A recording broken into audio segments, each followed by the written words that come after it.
Hello friends, welcome to ISS platform. आज है 4 नवंबर और 4 नवंबर के करेंगे हम current affair from the Hindu, Indian express और पीआईबी। चलो वीडियो स्टार्ट करते हैं विदाउट वेस्टिंग माय टाइम। देखो, जैसे कि मेरे वीडियो की स्पेशलिटी रहती है कि मैं आपको पहले इंडेक्स बताता हूं जिससे आपका इंटरेस्ट बढ़े वीडियो देखने के लिए, आपका टाइम वेस्ट ना हो। अगर आपको लगता है कि रिलीवेंट नहीं है तो ठीक है, आप स्किप कर सकते हो। अगर आपको लगता है कि रिलीवेंट है वीडियो तो आप पूरा देख सकते हैं। क्लियर? देखो, सबसे पहले अपन पढ़ेंगे tribes would be exempted from, क्या है दोस्तों? Tribes would be exempted from uniform civil code. Amit Shah, क्या है? अमित शाह जी, झारखंड में आप जानते हो इलेक्शन होने वाले हैं और 2 फेज में इलेक्शन होने वाले हैं। जैसे मैंने आपको प्रीवियस लेक्चर में बताया था कि इलेक्शन कमीशन ने डिसाइड किया है कि 2 फेज में इलेक्शन होंगे, जिनकी डेट भी बताऊंगा आपको। अब वहां पर एक मीटिंग वीकेंड से रैली ले रहे थे अमित शाह जी और यूनिफॉर्म सिविल कोड के बारे में बताया।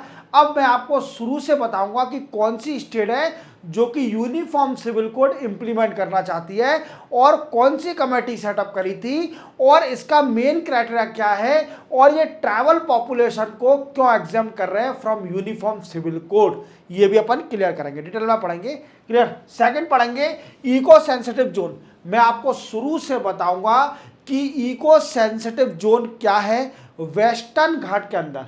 क्लियर? कौन सी कमेटी सेटअप हुई, ऐसी कौन कौन सी कमेटी है, अभी गवर्नमेंट ने कौन सी एक्सपर्ट कमेटी सेटअप करी है जो कि रिकमेंडेशन देगी जिस जिस स्टेट ने ऑब्जेक्शन उठाए हैं ऑन इको सेंसिटिव जोन पर। क्लियर? ये भी क्लियर करेंगे। देन आफ्टर एस जयशंकर, देखो 2 दिन की विजिट पर गए हैं एस जयशंकर ऑस्ट्रेलिया में और वहां पर इंडियन डियास्पोरा को रिप्रेजेंट करते हुए कौन सी बात बोली गई एस जयशंकर साहब ने, ये भी मैं आपको बताऊंगा। देन आफ्टर, इसके बाद अपग्रेडेशन ऑफ सुकोई 30 MK1। देखो, आप जानते हो कि सुकोई 30 MK1 इंडियन एयरफोर्स का बैकबोन है। क्लियर? और इसको अपग्रेड किया जा रहा है। अब ये कब तक इंडिया में वीकेंड से कब तक सर्व करेगा इंडियन एयरफोर्स में, ये भी जानेंगे। और क्या क्या अपग्रेड होगा और कौन सी कंपनी को ये कॉन्ट्रैक्ट मिला है और डिफेंस एक्विजिशन काउंसिल ने अप्रूव कर दिया है। क्लियर? देन आफ्टर हम पढ़ेंगे नेक्स्ट एशिया बुद्धिस्ट समिट। देखो, पहली बार एशिया बुद्धिस्ट समिट होने जा रही है न्यू दिल्ली के अंदर और इसमें क्या डिस्कस किया जाएगा और बुद्धिस्ट लोगों पर क्या थीम है इसकी, ये भी हम जानेंगे। क्लियर? चलते हैं, वीडियो स्टार्ट करते हैं। देखो, सबसे पहले travel would be exempted from uniform civil code. अब यूनिफॉर्म सिविल कोड है क्या, पहले तो अपन इसका फुल फॉर्म जान लेते हैं। देखो, मैं 0 लेवल से पढ़ाता हूं, बिल्कुल। Uniform civil code. क्लियर? ये कहां है सर? Under article number 44। कहां पर? DPSP means directive principle of state policy में आर्टिकल नंबर 44 ये कहता है कि इंडिया में यूनिफॉर्म सिविल कोड होना चाहिए। अब ये यूनिफॉर्म सिविल कोड होता क्या है? तो यूनिफॉर्म सिविल कोड का मतलब है जितने भी सिविल मैटर हैं इंडिया के, रिलीजियन, कोई भी रिलीजन हो, उनके सिविल मैटर के लिए एक ही कानून होना चाहिए। जैसे हमारे यहाँ पर सिविल मैटर के लिए हिंदू का कानून अलग है और मुस्लिम के लिए अलग कानून है। तो ये हमारा सबसे बड़ा ड्रॉबैक है इंडिया का कि हमारे इंडिया में यूनिफॉर्म सिविल कोड नहीं है। और आप एक स्टेट जानते होंगे, गोवा। गोवा सिर्फ ओनली एक ही स्टेट है जो इंडिपेंडेंट से पहले जहां पर यूनिफॉर्म सिविल कोड है। क्या है? Uniform civil code. और हमारे इंडिया में इंडिपेंडेंस के बाद कोई भी स्टेट में यूनिफॉर्म सिविल कोड नहीं है। हिंदू और मुस्लिम के लिए अलग अलग कानून है in matter of civil matter. Clear? Clear? अब क्या है दोस्तों, उत्तराखंड, आप जानते हो पुष्कर सिंह धामी, मैं आपको हर लेक्चर में बता रहा हूं, उत्तराखंड के सीएम है। और पुष्कर सिंह धामी जी ने फरवरी में डिसाइड किया कि उत्तराखंड के अंदर, यूके के अंदर यूनिफॉर्म सिविल कोड इंप्लीमेंट किया जाएगा। क्या करा जाएगा? यूके के अंदर, जो हमारा यूनाइटेड किंगडम है इंडिया का, यहां पर यूनिफॉर्म सिविल कोड इंप्लीमेंट किया जाएगा। क्लियर? अब इसको इंप्लीमेंट करने के साथ क्या होगा दोस्तों? तो देखो, यूके में इंप्लीमेंट करने के साथ बोला गया, एक कमेटी बनाई गई कि इसके लिए पहले स्टडी करी जाएगी, एक कमेटी सेटअप करी जाएगी और कमेटी को हेड किया शत्रुघ्न सिंह ने। शत्रुघ्न सिंह जी ने इस कमेटी को हेड किया और इनके अभी लेटेस्ट अभी रिकमेंडेशन आए थे और इनके रिकमेंडेशन के अकॉर्डिंग उत्तराखंड में यूके में बोल दिया कि 9 नवंबर को यूनिफॉर्म सिविल कोड इंप्लीमेंट कर दिया जाएगा यूके के अंदर, means United kingdom of the India, that is Uttarakhand. Clear? Uttarakhand में 9 नवंबर को ये इंप्लीमेंट कर दिया जाएगा। अब 9 नवंबर को ही क्यों, ऐसा क्या कारण है? तो 9 नवंबर को 24th फाउंडेशन डे है, ईयर है। क्या है? 24th फाउंडेशन ईयर है उत्तराखंड का, क्योंकि 9 नवंबर 2000 को उत्तराखंड सेपरेट हुआ था फ्रॉम यूपी। तो याद रखोगे, याद रखोगे। अब क्या है, झारखंड में इलेक्शन होने जा रहे हैं, ये तो मैंने आपका बेस स्ट्रॉन्ग किया है। अब देखो दोस्तों क्या है, झारखंड में इलेक्शन होने वाले हैं 2 फेज में। पहला फेज होगा 13 नवंबर और सेकंड फेज होगा 20 नवंबर और इसका रिजल्ट आएगा 23 नवंबर को। क्लियर? ये 2 फेज में इलेक्शन होने हैं। अब इलेक्शन हो रहे हैं तो आपको मालूम है कि कई सारे रैलियां चल रही होंगी लीडर। अब अमित शाह जी की ऐसे ही एक रैली थी, उसमें बोला गया कि ट्राइबल, क्योंकि आप जानते हो झारखंड के अंदर कई सारी ट्राइब्स रहती हैं, झारखंड के अंदर कई सारी ट्राइब्स रहती हैं और बोला गया कि जो अपने बीजेपी गवर्नमेंट का मैनिफेस्टो था कि यूनिफॉर्म सिविल कोड लाना है पूरे इंडिया में। क्या लाना है? यूनिफॉर्म सिविल कोड लाना है पूरे इंडिया में, ये इनका प्लान था। अब इस प्लान को इंप्लीमेंट करने के लिए इन्होंने क्या है, एक we can say vote stock खेल लिया। क्या खेल लिया? बोला कि ट्राइबल पॉपुलेशन को हम इसमें ऐड नहीं करेंगे यूनिफॉर्म सिविल कोड में और उनको एग्जेम्प्ट दिया जाएगा। क्या दिया जाएगा? एग्जेम्प्ट दिया जाएगा, फ्री कर दिया जाएगा, उनको यूनिफॉर्म सिविल कोड उनके ऊपर इंप्लीमेंट नहीं होगा। क्लियर? क्लियर? पहले तो ये बात बोली और इन्होंने बोला कि जो उत्तराखंड में यूनिफॉर्म सिविल कोड इंप्लीमेंट हो रहा है वहां भी ट्राइबल्स को इंक्लूड नहीं किया जाएगा यूनिफॉर्म सिविल कोड के अंदर, उनको छूट रहेगी as well as north east state में। अब देखो, अब इससे पहले अपन देखते हैं 2023 में ये बात किसने बोली थी। देखो आप जानते हो लेट सुशील मोदी जी को, ये बहुत बड़े नेता थे, वी कैन से पॉलिटिशियन थे, किसके? बिहार के सुशील मोदी। उस टाइम जे पार्लियामेंट कमेटी को होल्ड करे थे, parliament committee on personnel public grievance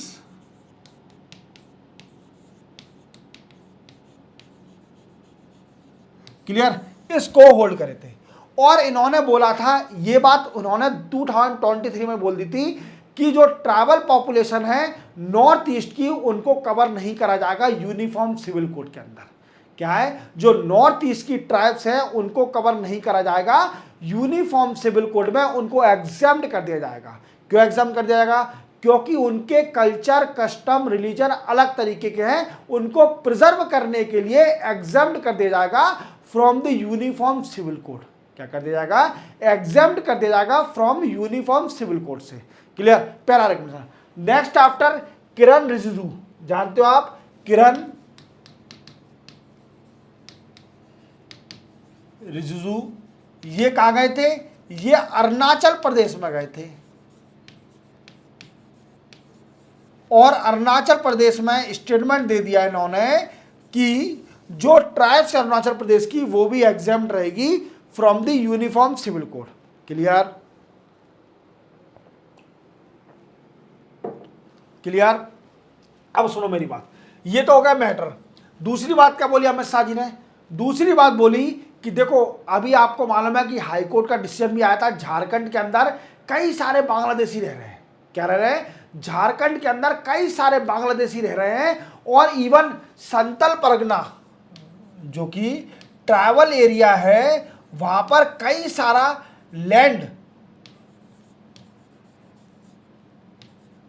clear, यहां पर लैंड ग्रैबिंग हो रही है, मींस ट्राइबल की पॉपुलेशन जो है उनकी जो लैंड है उनको बांग्लादेशी छुड़ा रहे हैं। क्लियर? तो इसको कंट्रोल करने के लिए अमित शाह जी ने यह भी बोला कि अगर हमारी पार्टी गवर्नमेंट में आती है, वीकेंड से पार्टी बनाती है, गवर्नमेंट बनाती है झारखंड में इलेक्शन के बाद 23 तारीख को, तो हम एक कानून निकालेंगे और जो ट्राइबल की पॉपुलेशन छीन ली गई है, जो बांग्लादेशी इन्फिल्ट्रेशन हुआ है, उसको फिर से वापस करेंगे ट्राइबल को। Clear clear. दूसरी बात ये बोली, नेक्स्ट आफ्टर ऑपरेशन सुरक्षा, क्या बोला कि एक ऑपरेशन स्टार्ट करेंगे हम सुरक्षा, जब हमारी गवर्नमेंट आ जाएगी या फिर बीजेपी की गवर्नमेंट बन जाएगी तो ऑपरेशन सुरक्षा स्टार्ट करेंगे। और ऑपरेशन सुरक्षा का काम होगा कि रोकना ह्यूमन ट्रैफिकिंग को, जो ह्यूमन ट्रैफिकिंग हो रही है इसको कंट्रोल करना या फिर एंड करना, एंड ह्यूमन ट्रैफिकिंग। क्लियर। ये इसका मोटिव होगा ऑपरेशन सुरक्षा का। क्लियर। ह्यूमन ट्रैफिकिंग को एंड करना, ये सारा अमित शाह जी ने बोला। तो आप याद रखना, यूनिफॉर्म सिविल कोड बताने का मेरा मोटिव था, ऑपरेशन सुरक्षा बताने का मोटिव था, और संतल परगना में जो कई सारे बांग्लादेशी रह रहे हैं जो कि ट्रैवल से उनकी लैंड को छीन लिया है, उसको वापस करने के लिए अमित शाह जी ने बोला कि उसके लिए भी कानून निकाले जाएंगे। क्लियर। इवन इन्होंने, जो मैं देखो पॉलिटिक्स की बात करता नहीं हूँ, मेरा नेचर है, यूपीएससी के स्टूडेंट जो भी उतने भी होते हैं वो हमेशा न्यूट्रल रहना चाहिए। क्लियर। कभी भी किसी भी पार्टी के फेवर में नहीं होना चाहिए। क्लियर। आपको ये चीज़ें हमेशा याद रखना है। तो क्या है कि वो अपन बात नहीं कर रहे कि क्या क्रिटिसाइज किया है जो हमारे हेमंत सोरेन हैं, सीएम है झारखंड के, उनके बारे में क्या बोला है उन्होंने, और उन्होंने क्या बोला है बीजेपी के बारे में, तो ये बात नहीं करना। अपन को मेन पॉइंट याद रखना है यूनिफॉर्म सिविल कोड, और यूनिफॉर्म सिविल कोड में ट्राइबल पॉपुलेशन को एग्जाम करा जाएगा as per the decision of the BJP government, वो ऑल इंडिया में जो मैनिफेस्टो में करना चाह रही है। क्लियर। देन आफ्टर ऑपरेशन सुरक्षा, और जो संतल प्रगना में कई सारे बांग्लादेशी सेटल हो गए हैं जिन्होंने ट्राइबल की पॉपुलेशन की लैंड को ग्रैब कर लिया है, दैट इज ऑल्सो क्लियर, ये भी डिस्कस करेंगे। क्लियर। तो चलते हैं नेक्स्ट पर। नेक्स्ट है eco sensitive zone in Western Ghat. क्या इको सेंसिटिव जोन और वेस्टर्न घाट इकोलॉजिकली इंपॉर्टेंट क्यों है हमारे लिए? क्लियर। जैसे आप जानते हो कि इंडिया, क्लाइमेट चेंज के बारे में तो आप जानते ही होंगे, क्लाइमेट चेंज पर बड़ा ही डिस्कस हो रहा है, even global warming, global warming, और इन दोनों का सबसे बड़ा फैक्टर है डिफॉरेस्टेशन। डिफॉरेस्टेशन क्या होता है कि पेड़ पौधे जब काटते हैं, that is called a deforestation. Clear. अब डिफॉरेस्टेशन हो रहा है, इससे ग्लोबल वार्मिंग हो रही है, तो इंडिया ने कई सारे एक्शन प्लान, जैसे मैंने अभी प्रीवियस लेक्चर में बताया था कि इंडिया का national biodiversity strategy and action plan निकाल दिया है, एक्शन प्लान निकाल दिया है, जिसमें इंडिया ने 23 एक्शन प्लान किए हैं, 23 एक्शन प्लान दिए हैं। क्लियर। अब इस समय एक पॉइंट था कि 30% जो इको वीकेंड से इको सिस्टम है उसको वीकेंड से रिन्यू करना। क्लियर। ये इसका मेन मोटिव था, एक प्लान। तो 30% वीकेंड से अपन दूसरी लैंग्वेज में बोल सकते हैं कि जो इंडिया का 30% पार्ट है वो सिर्फ ओनली किसके लिए होगा? फॉरेस्ट के लिए रहेगा, ना कि उसका डिफरेंशिएशन कर सकते हैं। अब इसी को देखते हुए 2010 में क्या हुआ? सबसे पहले कहानी स्टार्ट हुई 2010 में। 2010 में गवर्नमेंट ने एक कमेटी बनाई कि इको सेंसिटिव जोन बनाने के लिए एक कमेटी सेटअप करी गई। क्या कमेटी? कौन सी? गडजिल कमेटी, गडजिल कमेटी 2010 में। अब इस कमेटी ने रिकमेंडेशन दिया कि सारे वेस्टर्न घाट को, all part of Western Ghat should be declared as eco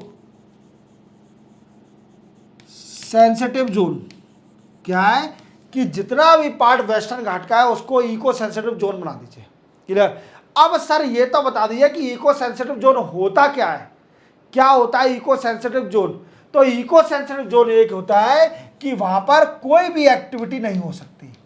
we can say all kind of activity left to the nature. We can say nature ही सारी एक्टिविटी करेगी, ह्यूमन का कोई भी इंटरफेरेंस नहीं होगा, ह्यूमन का कोई भी इंटरफेरेंस नहीं होगा। इवन यहां से जो नेचुरल रिसोर्स का एक्सट्रैक्शन है वो भी इलीगल कर दिया जाएगा। जितने भी mining, sand mining and quarrying,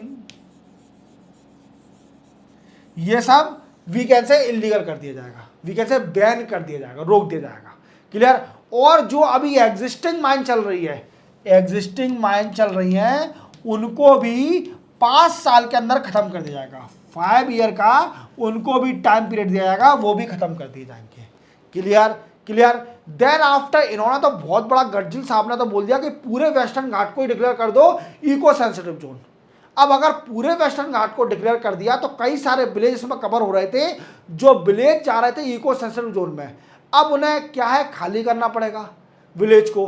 तो क्या है बड़ी प्रॉब्लम आ रही थी। तो क्या है कि इसके लिए फिर से एक कमेटी बनाई गई जिसको हेड करा गया के कस्तूरी रंजन ने। ये कौन है? क्लियर, के कस्तूरी रंजन ने 2013 में। अब इन्होंने रिकमेंडेशन दिया कि 37% of Western Ghat, 37% of Western Ghat should be declared age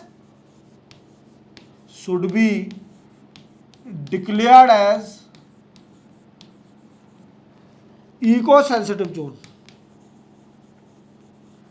should be declare as eco sensitive zone. Clear. अब इसके लिए गवर्नमेंट ने कई सारे ड्राफ्ट नोटिफिकेशन निकाले। अभी लेटेस्ट नोटिफिकेशन आया था 6th ड्राफ्ट नोटिफिकेशन। क्या आया था? 6th ड्राफ्ट नोटिफिकेशन आया था और उसमें बोला गया कि 56,825.7 स्क्वायर किलोमीटर एरिया कवर करा जाएगा इको सेंसिटिव जोन में।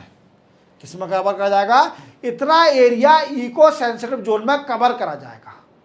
इतना 6th ड्राफ्ट नोटिफिकेशन में ये बोला गया कि कितना 56,825.7 square kilometre area would be cover in the eco sensitive zone. समझ गए मेरी बात को? फिर इसके बाद क्या हुआ, इसमें एक टाइम लिमिट भी दी, किसको? स्टेट को 60 डेज की। 60 डेज बोला गया कि 60 दिन में कोई भी स्टेट ऑब्जेक्शन उठा सकती है। क्या कर सकती है? ऑब्जेक्शन उठा सकती है अगर उसे कोई भी प्रॉब्लम है कि इको सेंसिटिव जोन को कैसे करा जाए। मीन्स कोई भी अगर ऑब्जेक्शन है कि उसका कोई विलेज कवर हो रहा है जिसको वो नहीं चाहती कि इको सेंसिटिव जोन में कवर हो,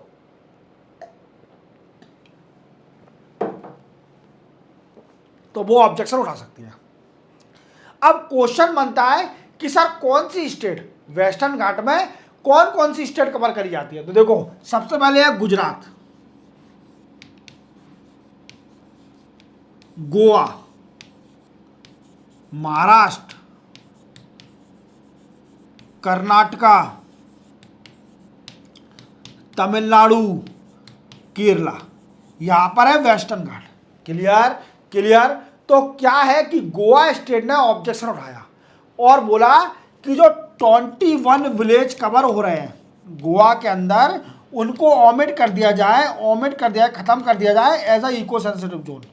मतलब उनको इको सेंसिटिव जोन से बाहर निकाल दिया जाए, 21 विलेज ऑफ द गोवा।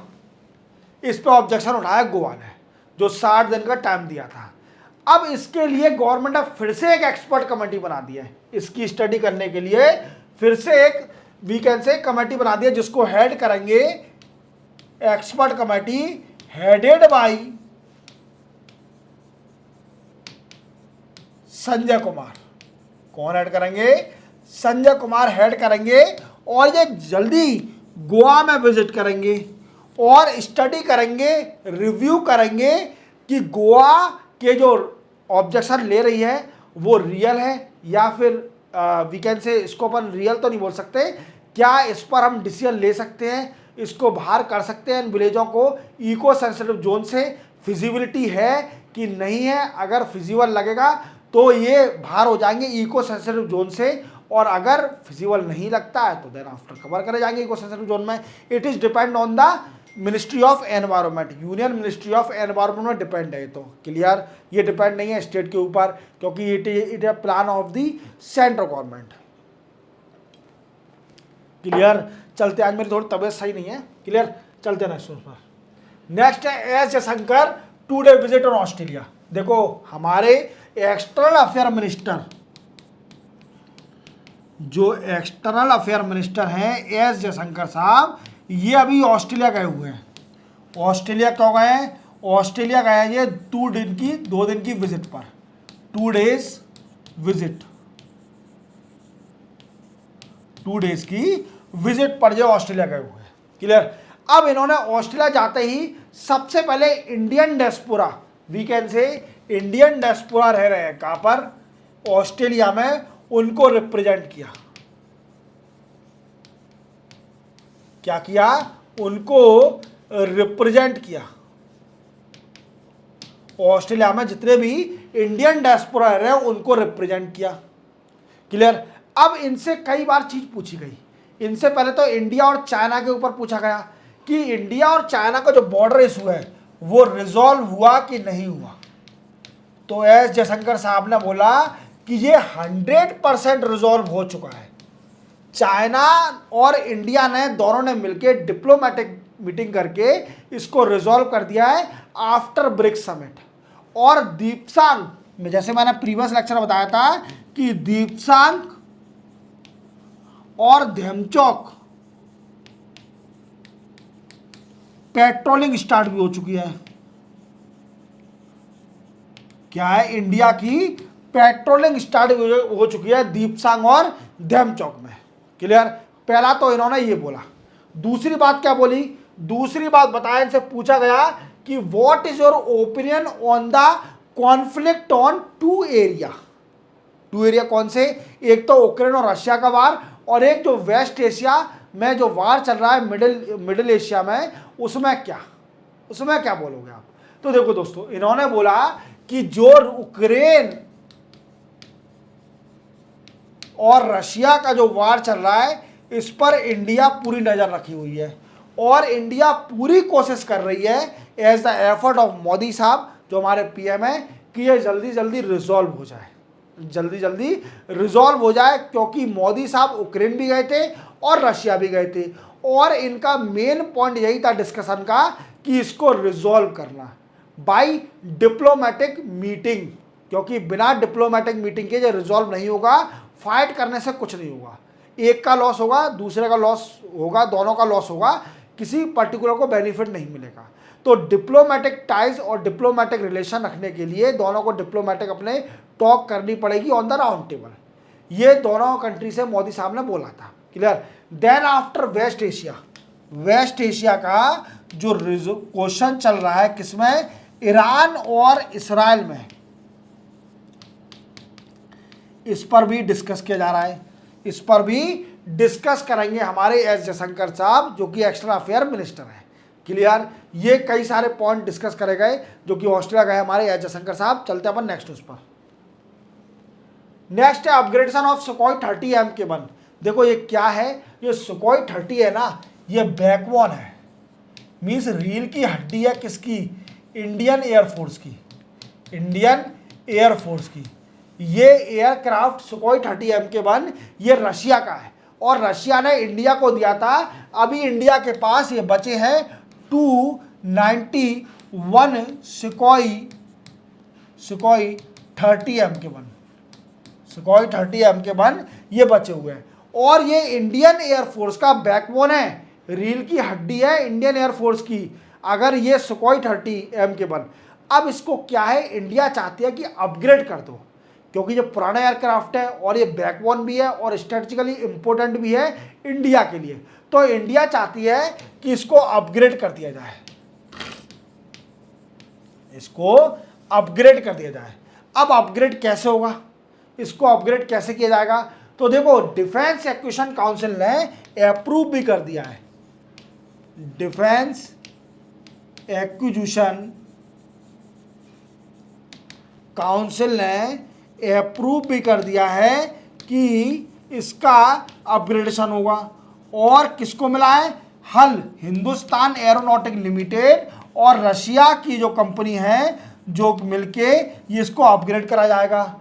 और देखा जाए तो 78% तो अपग्रेडेशन सिर्फ इंडिजिनस होगा। याद रखना, ये भी इंपॉर्टेंट बहुत है कि 78% ऑफ इंडिजिनस होगा इसका अपग्रेडेशन। तो समझ रहे हो, हिंदुस्तान एरोनॉटिक लिमिटेड जो कि महारत्न कंपनी है, याद रखना, अभी बनी है महारत्न कंपनी हिंदुस्तान एरोनॉटिक लिमिटेड, और अभी इंडिया में 14 महारत्न कंपनी हो गई है। मैंने आपको प्रीवियस लेक्चर में बता चुका हूं कि हिंदुस्तान एरोनॉटिक लिमिटेड एक महारत्न कंपनी बन गई है। अब इसको काम मिला है कि अपग्रेड करिए सुखोई 30 MK1 को, और ये सुखोई 30 MK1 सर्विस में 2055 तक इंडिया को सर्व करेगा। ये देख रहे हो आप, इसकी लाइफ स्पेन अभी और बची है। ये 2055 तक इंडियन एयरफोर्स को सुखोई 30 MK1 सर्व करेगा, ये याद रखना। तो इसको अपग्रेड करने की जरूरत है। क्यों अपग्रेड करने की जरूरत है? क्योंकि आप जानते हो कि आर्टिफिशियल इंटेलिजेंस का कितना यूज हो रहा है। इवन मैंने आपको ये भी बताया था कि इंडिया की रैंक भी बताई थी आर्टिफिशियल इंटेलिजेंस प्रिपेयर्डनेस इंडेक्स में, जिसमें इंडिया की रैंक आई थी 72 आउट ऑफ 174, और नंबर 1 कौन था? सिंगापुर। याद रखोगे। तो क्या है कि इसको आर्टिफिशियली अपग्रेड करना सुखोई 30 MK1 को, जिससे ये 2055 तक काम चलता रहे। क्या चलता रहे?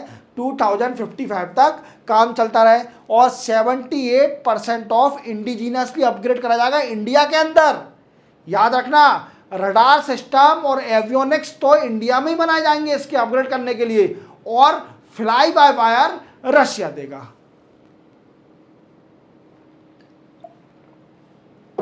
तो याद रखोगे। तो 2055 तक, और सुखोई 30 रशिया का है, रशिया से लिया था, और ये बैकबोन है इंडियन एयरफोर्स का। क्या है? Backbone of Indian air force. याद रखना। चलते नेक्स्ट उस पर। नेक्स्ट है एशिया बुद्धिस्ट समिट। देखो, ये पहली बार समिट होने जा रही है, एशिया बुद्धिस्ट समिट। और इसमें क्या है कि बड़े बड़े scholar, scientist, expert, lecturer of the Buddhist वो पार्टिसिपेट करेंगे। और ये होने जा रही है न्यू दिल्ली के अंदर। कहां पर होने जा रही है? न्यू दिल्ली के अंदर ये होने जा रही है। और ये 2 डेज की समिट है। ये चलेगी 5 से 6 नवंबर को। वीकेंड से कल स्टार्ट होगी, 5 to 6 नवंबर 2024 को ये चलेगी, मतलब कल और परसों। ठीक है, ये पहली है, याद रखना, फर्स्ट है। क्लियर? और इंडिया इसको कंडक्ट कर रही है। इसकी मेन थीम क्या है सर? थीम भी बताइए। इसकी थीम है role of Buddha Dhamma in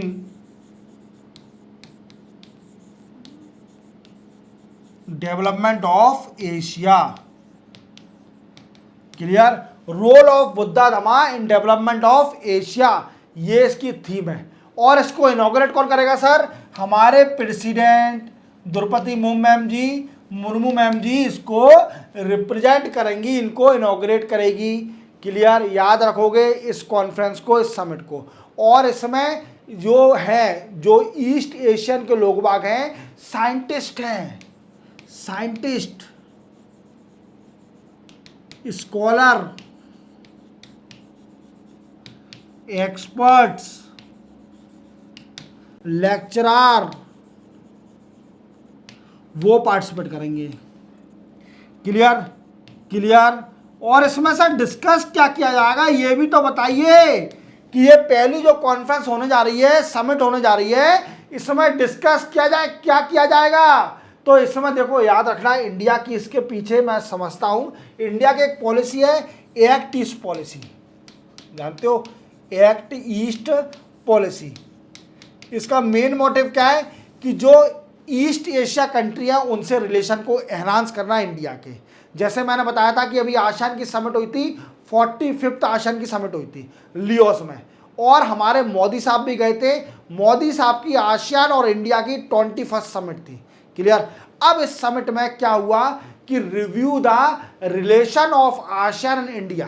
clear clear. अब क्या है इसमें एक्ट ईस्ट पॉलिसी क्या है, जितने भी मोस्टली जो लोग बाग रहते हैं ईस्ट एशिया में वो बुद्धिस्ट हैं, और उनको रिलीजन प्रमोट करने के लिए और देखने के लिए जो कंटेम्परेरी प्रॉब्लम है, वी कैन से एड्रेस